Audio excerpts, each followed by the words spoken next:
Hey everyone, I'm Jo Muirhead, and this is the Entrepreneurial Clinician podcast.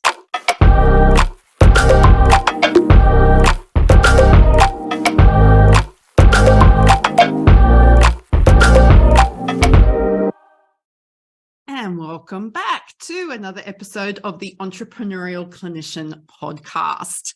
I am your host, Jo Muirhead, and you have me all to yourself today. I am doing another individual session on a mindset topic.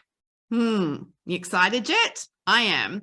I am going to share with you how our bootstrapping mindset is actually getting in the way of genuine growth.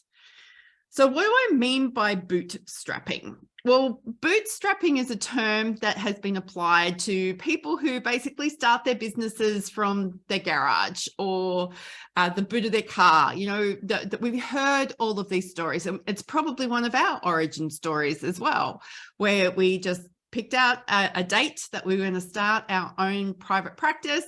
We got a phone, we got a laptop, we worked out how people were going to pay for our services, and we just started from there. That was certainly my origin story.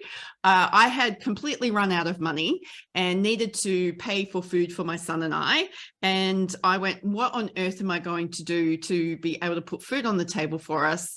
And I went to my market that I knew and said, let me help you with your most difficult clients. And all of a sudden I had more work than I knew what to do with, from a phone, from a laptop, and in my case, a car, because I was very community-based. And I started making money, and that felt great, but it was very, very much a bootstrapping mentality. Like, there were no bells and whistles. I didn't have a VA, a PA, an EA. I didn't have any administrative support. I probably had a bank account because I was smart enough to know I needed one of those. My mum was trying to help me with all of my bookkeeping. I don't even think I had office space in my home setup. I think I was still doing it from our kitchen table. And I wasn't sure about how it was going to work or whether it was going to last. I certainly didn't have a plan for growth and development. It really was about, I needed to put food on the table. What can I do to help do that, make that happen? So a lot of us bootstrap the beginning of our private practice journey. Okay. Most of us don't get into a private practice in the beginning to say, I'm going to build a big multidisciplinary team. It's something that kind of emerges. Most of the people I speak to kind of go, well, I woke up one day, knew I wanted to be in private practice, but I didn't realize it was going to be this big, or I didn't realize how much leadership was involved, or I didn't realize that it was going to change the way I thought about my work. So bootstrapping is this term that's applied to, you know, just cutting back all the bells and whistles, all the frills, all the nice to haves. And what is it that you need to do to sell your time, to sell your expertise, and in exchange for that sale, you are receiving income. And because so many of us start this way, we get busy and then we hire because there's need. So we're like, oh, I better bring on an associate, or I better bring on an employee, or I better bring on a contractor. And then all of a sudden we've got this small team emerging, but we're still doing 90% of the clinical work. And we're kind of just giving these other people maybe our leftovers, or maybe the work we don't want to do, or maybe the work that they generate themselves. And we start to see this leveraged piece of the world turn up for us. But we still haven't changed our mindset away from this bootstrapping idea. We're kind of just making sure that our associates have the tools and equipment that they need to be able to do the work, get paid. But it's now starting to become a bit of an inconvenience. But we don't have the time or the energy, or we don't have the perspective or the people in our world to help us start to notice when the bootstrapping mentality is no longer serving us. Because we're carrying this clinical load, but now we're managing people. But what our staff or our team or our associates or our contractors really need is leadership. And we're not in a leadership frame of mind right now. But before I get onto that, let's unpack this a little bit more. So back in the day, you could start your private practice, and you can still start your private practice without a website. I've got clients who are doing exceptionally well without a website. long waiting lists, always full, and they don't have a website. It is possible. It's probably not something I recommend, but it is possible. There are still free tools that you can use, LinkedIn being one of them, but I digress.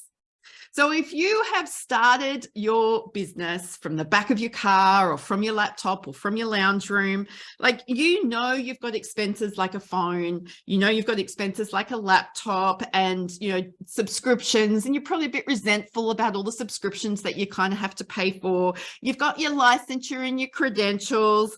Maybe you have to pay for a room and you get a little bit nervous or a little bit angsty when somebody puts a price up by $5. Like, you go and hire a room and then you find yourself in a Facebook group going, can anybody help me find a cheaper room?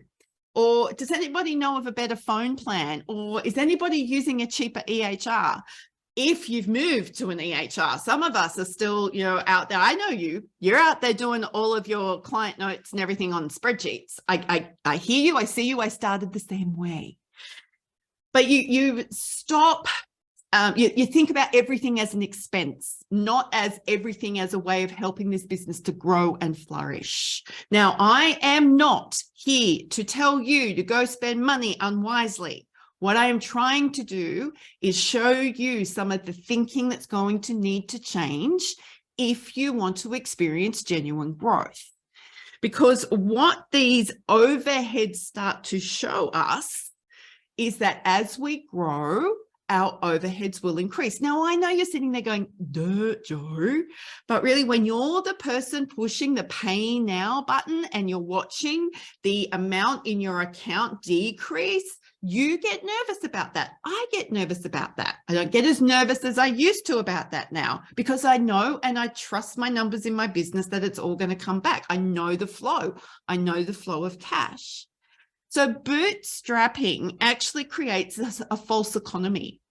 We are so used to overheads being so low that we don't understand that as we bring on a person or an admin assistant, or as we start paying for another piece of software, or as we start upgrading our customer and client experience, that those are genuine expenses in our business to help us grow.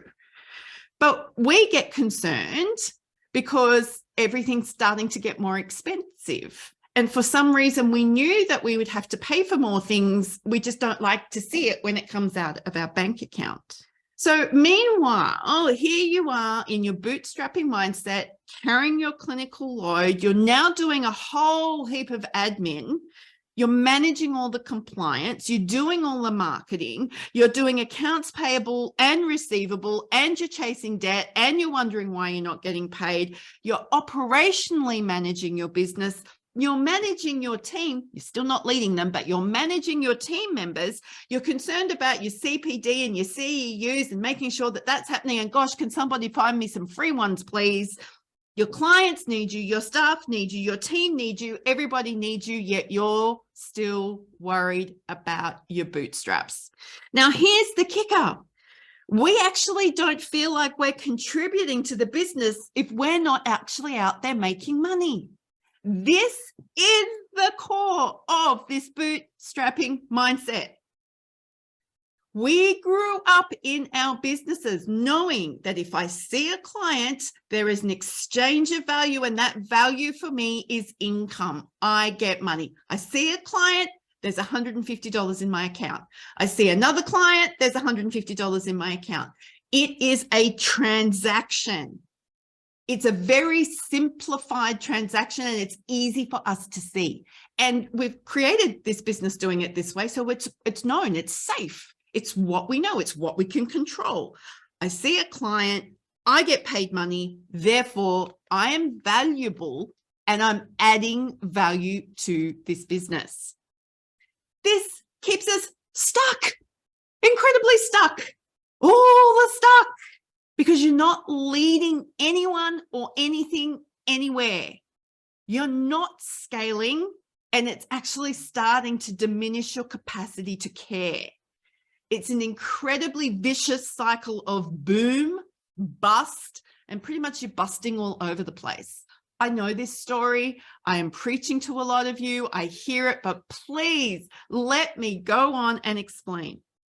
So recently in my Dozen Mastermind, we had somebody on the hot seat and she brought up this exact issue happening in her business. Now, this woman is incredible. She has created a 7-figure revenue business. She's done it. That's many of us are sitting out there going, whoa, I want to be able to do this. She's already done it.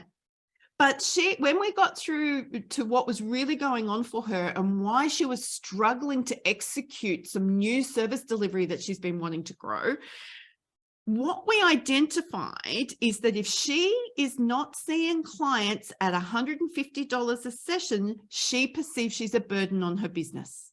This person is leading a team of 20 people. She has created employment for 20 people who then see thousands of clients every year. She's project managing multiple locations while she's learning how to be a CEO. However, she is stuck in her bootstrapping mindset of, I am a burden to this business. I do not deserve to be paid if I am not seeing a client and getting my $150 into the business. Now, you hear me say that, and you probably hear the tone in my voice, and you go, Jo, that's crazy. How many of you are actually listening going, but she's created this business, but she gets to serve so many people, but she's obviously doing something really well and really great, and you want to encourage her and support her. How many of you actually went to that place? Because I certainly did. I was a bit shocked. We want to actually go in and start telling her you're worth more than that. Look at what you've created. Look at what you've done. But then I also wonder how many of you listening are going, oh my God, that's me. Because I know it was a big reflection for a lot of people in my mastermind community who went, ooh, you're not the only one who thinks like this, which is why I thought this was an incredibly important episode for me to bring to your attention. So where we got to with this conversation is if you've created the business, if you've employed the staff and kept them employed and kept them safe, you pay their wages and their benefits, then you, my friend, have made that $1 million or $7 million or $15 million revenue possible. Without you, that would not have occurred. Doesn't this now make your $150 an hour transaction with a client seem a tad unhelpful? Can you see how keeping yourself in that transaction mindset is stopping you from having the growth, the influence, the significance, creating the legacy that you want to create? Because without you, those clients wouldn't be seen. Without you, those clinicians would not be doing good work and work the way they want to be doing it. Please do not cheapen the sense of who you are and your contribution to $150 per session. Now, I am not having a go. There is nothing wrong with anybody selling their services for $150. I am speaking to those of you today in leadership who need to step up and understand why your business isn't growing, why your bootstrapping mentality is keeping you stuck. And I'm going to give you some clues right now on how you can actually move beyond this. Because if we can create healthy private practices full of healthy clinicians doing good work, we will actually transform our communities. We cannot rely on government institutions. We cannot rely on corporations. We cannot rely on community services to do this. We know that. It's our responsibility and our legacy. How cool is that? So there are some of us who are going, I don't want the responsibility. That's cool. Great. Go find an organization that fits really well for you. But for those of us who know that we can lead once we learn how, that we can help our teams grow and develop so that they can serve the community in ways that the community are not being served, then this is the message for you. Hold on, because I'm going to share with you one question that is going to transform how you start thinking about this. So how did I move beyond this? right? How did I move beyond feeling like I need to see all the clients and make all the money because somehow that proves to everybody that I'm working as hard as they are, that I'm just as valuable as they are, and I'm not any better than them? Yeah. Well, the question I now ask myself, and it's usually an end of day reflective practice, is what did I make possible for my team today? What did I make possible for my team today? Now, team for me is not just my clinical team. It's also my support team. It's also my designer, my accountant, my practice manager. All of these people become a part of my team. My coach, my mentor, she's a really big part of my team. So some of the things that I impart, some of the things that I get to do that I can help my team with on a daily basis are things like helping establish improvements to workflow, making sure that I am financially responsible for this business so everybody gets paid. I don't worry about that anymore, but I know that it's a really big worry for most people. Until you get used to knowing how the cash flows in your business. And I'll do another podcast episode about that as well. So I may have not even spoken to a person in my business delivering services over a day, but I've worked with a support team member to come up with an improvement to a workflow that cuts time, improves efficiency, and stops frustration. That is how I've contributed to my team today. And in doing that, I've just opened up space in my team of both emotional space, but also time capacity for my team members, my clinical team members, to maybe serve a few extra clients each a month, which then impacts my revenue positively. Yay. I may have created a debt consolidation strategy because I know how to use debt wisely in my business. I may have started a new marketing campaign. I may have gone and done a quality assurance interview with one of our key customers, making sure that we're still meeting their needs and doing it in a way that is responsible to them. I may not have seen a client for 2 or 3 days in my business, yet I know that my contribution is making sure that my team have good work to do, good ways to do their work, and that they're resourced appropriately. And this fosters an incredible culture in my business where everybody knows that they're going to be looked after, that no question is a stupid question, and that everybody gets to co-create with me the business the way we want to run it. It is very, very cool. It took me a long time to shift this to this focus, and now I love it. Because what I was able to recognize was that when I was overcommitted with clinical clients, plus trying to manage and lead a team while trying to build a business, I started resenting the very things that I said I stood for. So being overcommitted either got me resentful of all the clients who needed my help, or I became resentful about my team members who needed my help. And then I got resentful because everybody needed my help and I didn't have a moment to the day to think about anything, and I just better go have coffee and go to bed. This is when our businesses start to decline, because everything rises and falls on your leadership. John Maxwell talks about that a lot. He's a great leadership thinker and talker. He does talk a lot. Because when my attitude turns up where I'm too tired, if one more person asks me to do one more thing, I'm going to explode. It's too hard. There's too much to do. Then my business shrinks. And it's not shrinking because I'm not marketing. I could be doing all the marketing, and chances are I am doing all the marketing. It's shrinking because I am putting energy out that says I'm too tired. I can't take on anymore. And I see this happen time and time again with the clients that come to me for coaching and mentoring. So first thing we need to do is get you back into a healthy, safe way of working where you're not exhausted every night. So it's time for us clinicians, leaders, business owners to up level our bootstrapping mindset. Maybe you need to go and buy yourself a new pair of boots, some fancy boots. Yes, I just gave you permission to go shoe shopping, because if we continue to maintain this startup mentality as a clinician, it's going to keep you stuck, and you're just going to stay in this rat race cycle that you tell me that you want to get out of. You're going to be boom busting all over the place, and we will probably lose you from the profession because you're burnt out and exhausted. You actually deserve more than that.